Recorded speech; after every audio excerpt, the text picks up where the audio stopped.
Rabbil Alamin. Wassalatu wassalamu ala asyrafil anbiya wal mursalin Sayyidina Maulana Muhammadin wa ala alihi wa sahbihi ajma'in. Ba'du. Rabbi shrah li sadri wa yassir li amri wahlul 'uqdatam min lisani yafqahu qawli. Para pemirsa sekalian, khususnya peserta praktek kerja lapangan tahun 2021 dan 2022, tahun ajaran 2001 dan 2022. Insya Allah sebentar lagi kalian mahasiswa semester 5 khususnya akan mengikuti kegiatan praktek kerja lapangan sebagai salah satu mata kuliah wajib yang ada di program studi Fakultas Ekonomi Universitas Wahid Hasyim, baik itu manajemen, akuntansi maupun ekonomi Islam. Praktek kerja lapangan merupakan mata kuliah dan masuk sebagai kurikulum wajib untuk diarahkan mahasiswa merasakan situasi, kondisi, dan praktek langsung dalam institusi maupun berbagai macam lembaga, baik pemerintah, perusahaan, yayasan maupun yang lain, dalam rangka untuk meningkatkan kompetensi Anda dan sekaligus pemahaman Anda terhadap situasi dan dunia kerja. Selama ini para mahasiswa yang saat ini semester 5 ya, sudah 4 semester dan sekarang masuk ke semester kelima, dan insya Allah nanti pada saat mengikuti PKL, praktek kerja lapangan, Anda sudah mengikuti perkuliahan selama 5 semester. Perkuliahan selama 5 semester tersebut manfaatkan berbagai ilmu yang ada untuk bagaimana penerapannya dalam dunia kerja dan situasi kerja yang tentu akan sangat variatif, sangat situasional, atau kalau dalam dunia teori manajemen disebut dengan contingency teori, sehingga teori-teori atau konsep-konsep yang sudah Anda dapatkan itu prakteknya menjadi sangat situasional dalam tiap organisasi yang akan menjadi tempat PKL Anda, baik itu instansi pemerintah, swasta, perusahaan maupun yayasan atau yang lain sebagainya. Manfaatkan momentum PKL ini untuk mendapatkan pengalaman, pengenalan situasi dunia kerja yang barangkali kalian belum dapatkan di perkuliahan. Di perkuliahan mungkin mendapatkan gambaran-gambaran secara umum, teoritis, konseptual, atau praktikum, tetapi dalam dunia ini Anda betul-betul praktek dalam situasi yang real, meskipun mungkin nanti pelaksanaannya sangat bergantung dari organisasi, pimpinan, dan situasi di tempat kerja yang sangat berbeda. Perbedaan-perbedaan itu justru menjadi pendorong Anda untuk bagaimana melakukan penerapan, menganalisis, membaca situasi, dan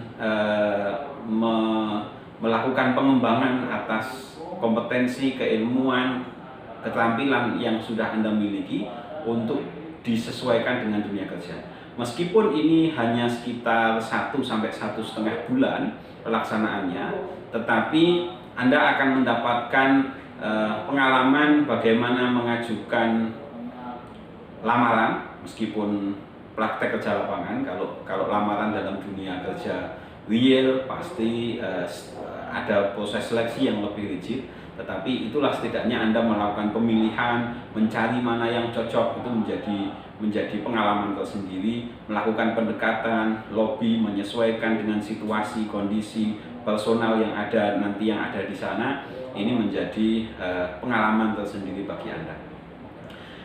Dan selanjutnya berkaitan dengan situasi yang masih dalam pandemi COVID-19, sebagaimana tahun sebelumnya, tahun ini pembekalan dilaksanakan secara virtual, tetapi justru ini menjadi fleksibilitas dan Anda bisa melakukan pengulangan, melakukan pemahaman yang lebih mendalam dari video pembekalan yang akan Anda simak ini. Meskipun pasti ada kekurangan-kekurangan, interaksi langsung, mungkin ada keberkahan, ada interaksi di situ yang tidak didapatkan sebagaimana di video pembekalan yang seperti ini. Namun demikian, ada juga kelebihannya, Anda bisa memutar lagi, belajar lagi untuk menambah pemahaman Anda. Terakhir, mohon jaga nama baik alma mater Anda di tempat praktek kerja lapangan, tidak hanya membawa nama baik Anda, tetapi juga nama baik alma mater, nama baik Fakultas Ekonomi Universitas Wahid Hasyim dan prodinya masing-masing, sehingga jaga akhlak, jaga sikap, jaga perilaku yang baik, proaktif tetapi tidak berlebihan, inisiatif tetapi yang konstruktif, mencari informasi tapi tidak perlu terlalu kepo, dan sekali lagi ini menjadi pengalaman yang insya Allah akan sangat berharga bagi masa depan Anda dan bagi peningkatan kompetensi Anda, khususnya soft skill atau keterampilan adaptasi, keterampilan dalam situasi-situasi tertentu.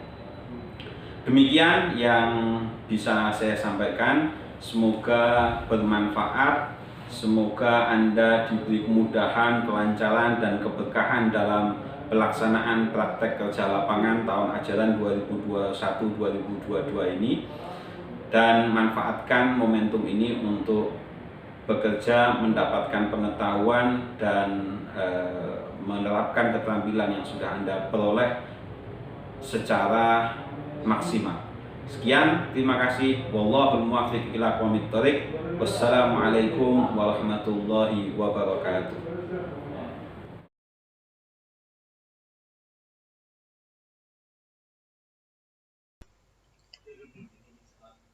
Assalamualaikum warahmatullahi wabarakatuh. Pertama-tama, marilah kita panjatkan puji dan syukur kepada Allah Subhanahu wa Ta'ala, karena berkat nikmat dan izinnya kita dapat berjumpa pada acara pembekalan ini yang insya Allah tanpa kekurangan satu apapun.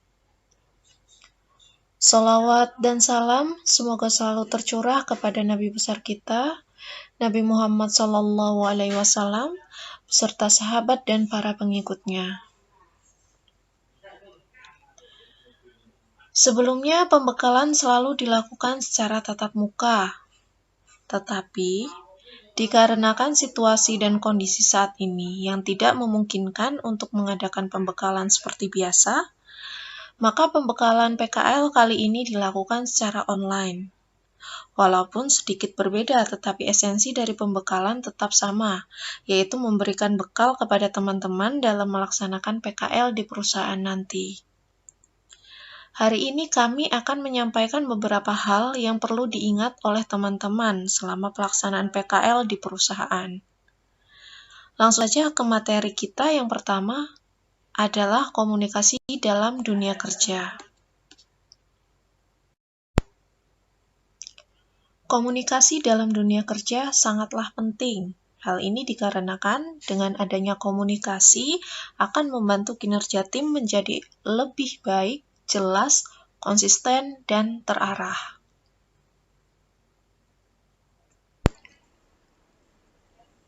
Secara umum, komunikasi merupakan suatu proses penyampaian informasi dan pengetahuan dari seseorang kepada orang lain.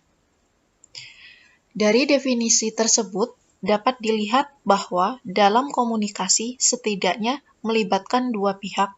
Yang pertama adalah pemberi informasi, dan yang kedua adalah penerima informasi.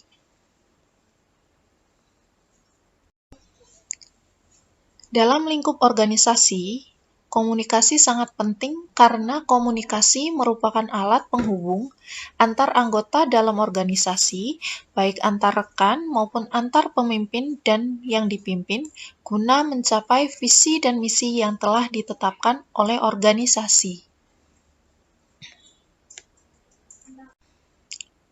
Terdapat dua bentuk komunikasi. Yang pertama adalah komunikasi nonverbal, dan yang kedua adalah komunikasi lisan atau verbal.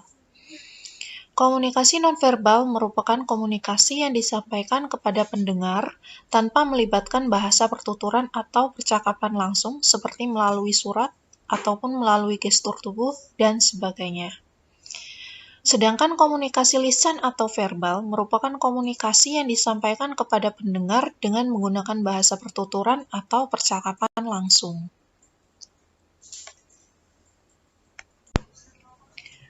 Beberapa elemen yang terdapat dalam proses komunikasi adalah yang pertama, si pemberi informasi atau disebut dengan penyampai.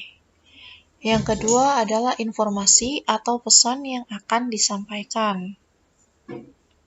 Yang ketiga adalah media atau alat yang akan digunakan sebagai penyampai pesan atau informasi seperti rapat, papan informasi, media sosial, dan sebagainya.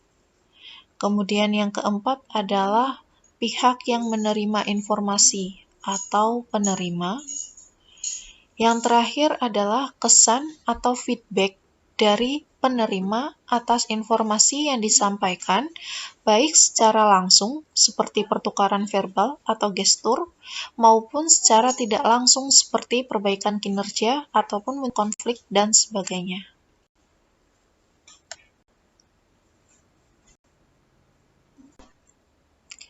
Suatu komunikasi dikatakan efektif jika ada komunikasi dua arah dan antar pemberi informasi dan penerima informasi saling memahami isi atau pesan yang ingin disampaikan. Dalam komunikasi dua arah, kemungkinan terjadi umpan balik antara komunikator dan penerima. Dengan adanya umpan balik, membuat komunikator tahu melalui respon penerima pesan, apakah pesan yang disampaikan telah diterima dan mendapatkan respon yang diharapkan. Untuk membangun komunikasi yang baik dalam dunia kerja, beberapa hal berikut harus diperhatikan. Yang pertama adalah memberi feedback yang baik atau memberikan kesan yang baik. Yang kedua adalah menghargai lawan bicara. Kemudian yang ketiga adalah memberi apresiasi terhadap rekan kerja. Dan yang terakhir adalah menerima masukan dengan baik, jujur, dan terbuka.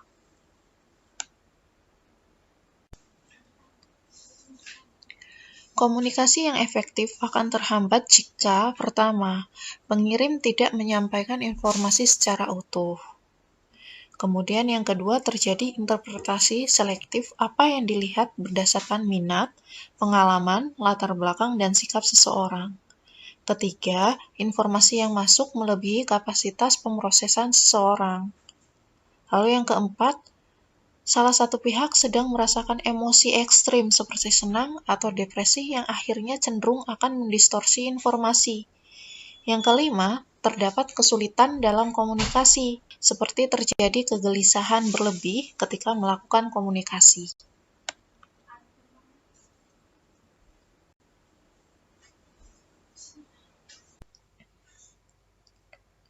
Materi kedua kita adalah etika pergaulan di tempat kerja.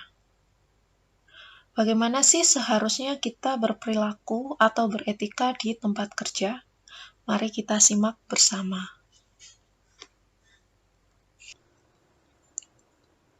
Setiap saat, kita akan bersinggungan dengan yang namanya etika, baik di rumah, di masyarakat, maupun di tempat kerja.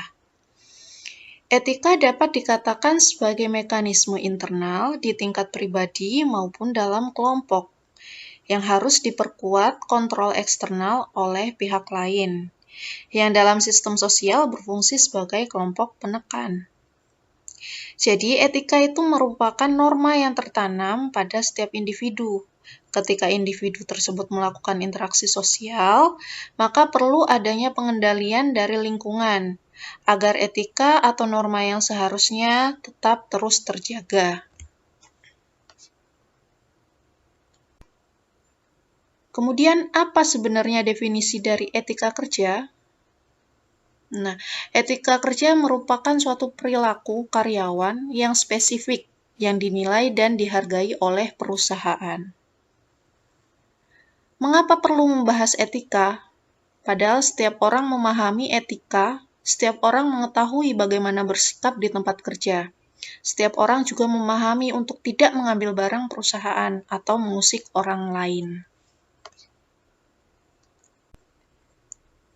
Kemudian, bagaimana jika kita mengalami atau melakukan hal-hal seperti terkadang datang terlambat, mengisi waktu dengan browsing-browsing, atau download-download lagu ataupun film, menginstal software tanpa persetujuan perusahaan, kemudian tidak menyelesaikan tugas yang sudah diberikan, atau mungkin terkadang mendapatkan masalah tetapi tidak ingin berkonsultasi.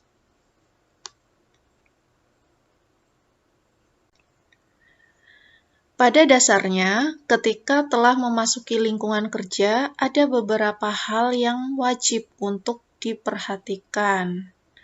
Yang pertama adalah disiplin diri. Datanglah tepat waktu setiap hari. Kerjakanlah semua pekerjaan yang diberikan dengan baik. Diselesaikan on time dan sesuai dengan ketentuan yang diberlakukan. Gunakanlah gaya bicara yang positif dengan menggunakan bahasa yang baik dan sopan, baik dengan rekan kerja maupun dengan atasan. Berani bertanggung jawab, kemudian berkomunikasi dengan aktif. Hal ini baik untuk membantu kinerja tim menjadi lebih baik, jelas, konsisten, dan terarah. Kemudian, profesional, dengan cara tidak menggunakan fasilitas di kantor untuk kepentingan pribadi.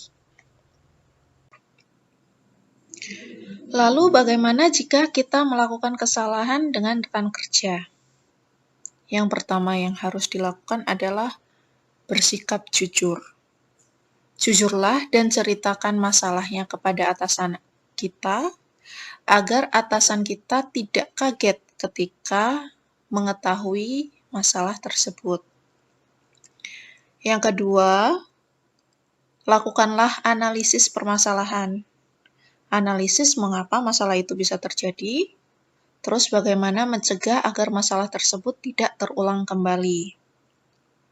Ketiga, komunikasikan dengan atasan secara asertif. Artinya, komunikasikanlah dengan menggunakan bahasa yang baik dan sopan. Lalu pelajari sudut pandang yang berbeda. Dengan pandangan yang berbeda akan mendapatkan alternatif atau solusi yang beragam.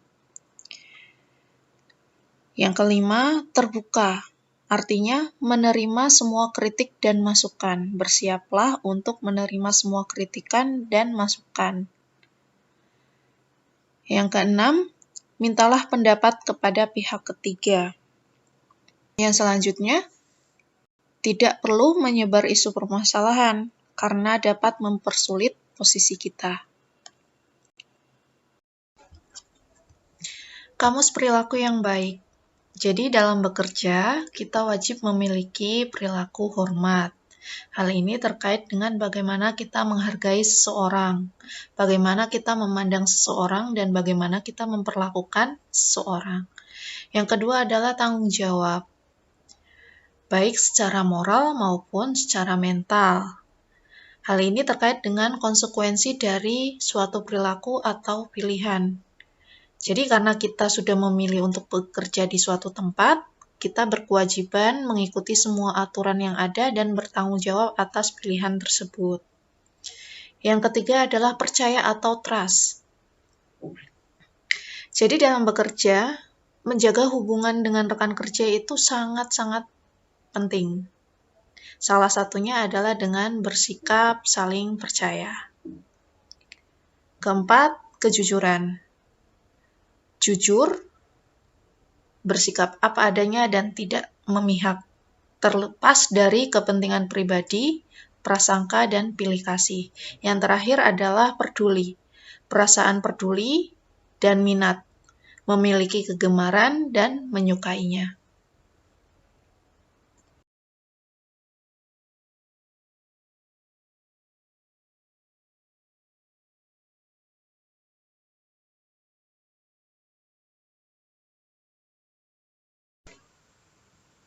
Di materi ketiga, kami akan memaparkan tentang bagaimana sistem dan prosedur pelaksanaan PKL atau Praktik Kerja Lapangan Fakultas Ekonomi Universitas Wahid Hasyim.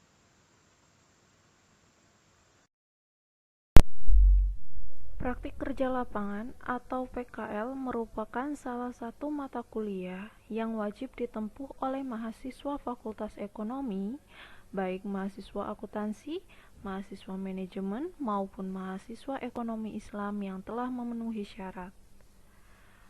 PKL dilaksanakan selama 1 bulan di instansi atau perusahaan sesuai bidang keilmuan mahasiswa. Umumnya, PKL dilaksanakan di instansi atau perusahaan yang berada di Kota Semarang dan sekitarnya.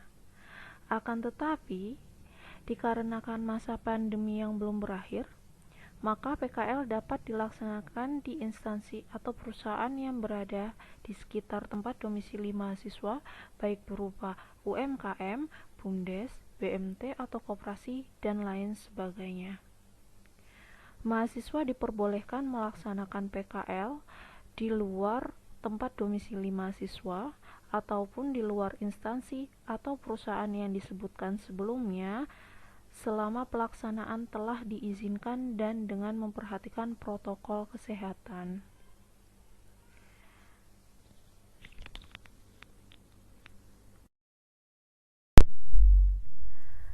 Adapun tujuan dari pelaksanaan PKL adalah yang pertama, untuk melatih mahasiswa untuk beradaptasi dengan dunia kerja. Yang kedua, untuk memberikan pengalaman kepada mahasiswa tentang sistem kerja. Yang ketiga, memberikan gambaran penerapan ilmu yang telah diperoleh pada dunia kerja yang sesungguhnya. Kemudian yang keempat, memberikan bekal kepada mahasiswa untuk menghadapi era industri dan persaingan bebas. Pelaksanaan PKL diharapkan dapat memberikan manfaat baik bagi mahasiswa, instansi atau perusahaan tempat pelaksanaan PKL, dan juga untuk Fakultas Ekonomi.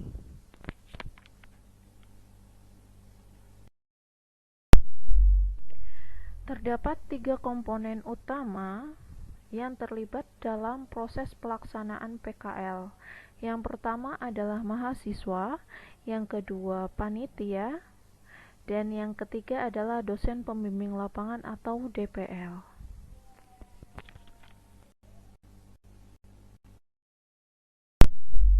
Adapun tugas dan tanggung jawab panitia adalah yang pertama, menetapkan program PKL Fakultas Ekonomi Universitas Wahid Hasyim. Yang kedua, menetapkan hak, kewajiban, dan wewenang, serta tanggung jawab dosen pembimbing lapangan atau DPL. Yang ketiga, melaksanakan koordinasi dengan DPL. Yang keempat, melaksanakan seluruh kegiatan PKL Fakultas Ekonomi Universitas Wahid Hasyim sejak persiapan, pelaksanaan, dan evaluasi akhir. Yang kelima, menyelenggarakan pembekalan bagi DPL dan peserta PKL. Yang keenam, membuat dan menetapkan buku panduan PKL, dan yang terakhir, bertanggung jawab kepada dekan dan membuat laporan tertulis tentang pelaksanaan PKL. Adapun tugas dan tanggung jawab DPL adalah yang pertama, mengarahkan dan memantau kegiatan mahasiswa peserta PKL dalam pembekalan. Yang kedua, membimbing mahasiswa peserta PKL dalam menyusun perencanaan, pelaksanaan, dan pelaporan sesuai dengan pedoman pelaksanaan PKL. Yang ketiga, menjadi mediator antara mahasiswa peserta PKL dengan panitia PKL. Yang keempat, melaporkan kegiatan bimbingan yang dilakukan kepada panitia dengan melampirkan bukti. Yang terakhir, memberikan penilaian kepada mahasiswa peserta PKL.